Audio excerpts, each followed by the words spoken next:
Romans chapter 7, Paul speaks about this concerning his own life. And so this is Romans 7:15, 22, and 23. And Paul says, I do not understand what I am doing, for I do not practice what I desire to do, but what I hate, that I do.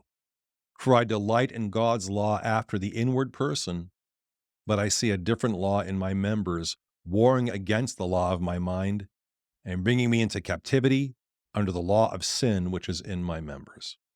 So this reality requires that we are in a constant awareness that we have these two things pulling on us, tugging for our attention: the gospel, the law of God, and what's called the law of the flesh, which again is our appetites and impulses run wild.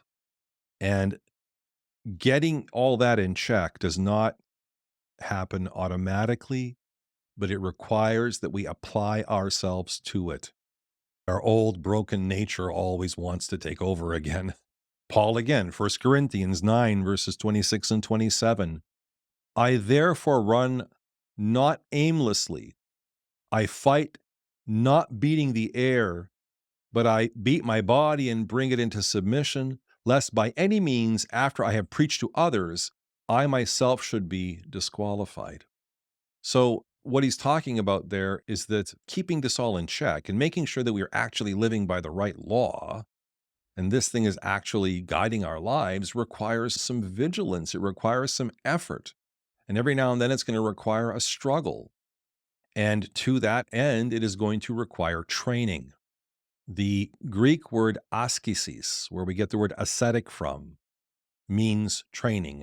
And originally it was connected to athletes. So think about the Olympics.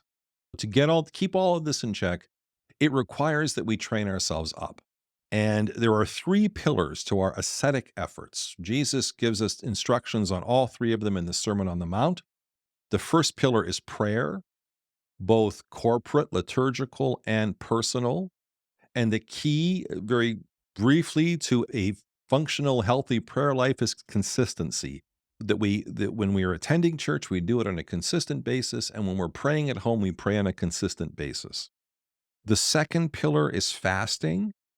Again, if you think about appetite and impulse, we fast so that we can we can keep in check our appetites and our impulses.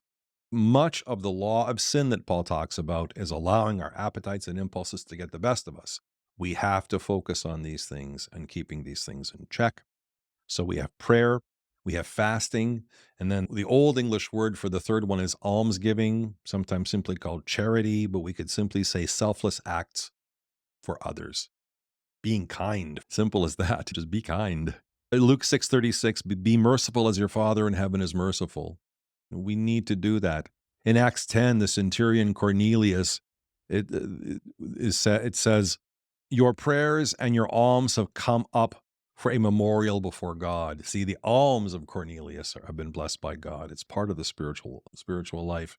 And I love this saying that says that in a world where you can be anything, be kind. So we have to apply ourselves to these things in order to slowly grow into, see restored within us these threefold ministries of king and priest and prophet, always paying attention because it's always so easy to drift away, particularly if we're hungry, angry, lonely, or tired.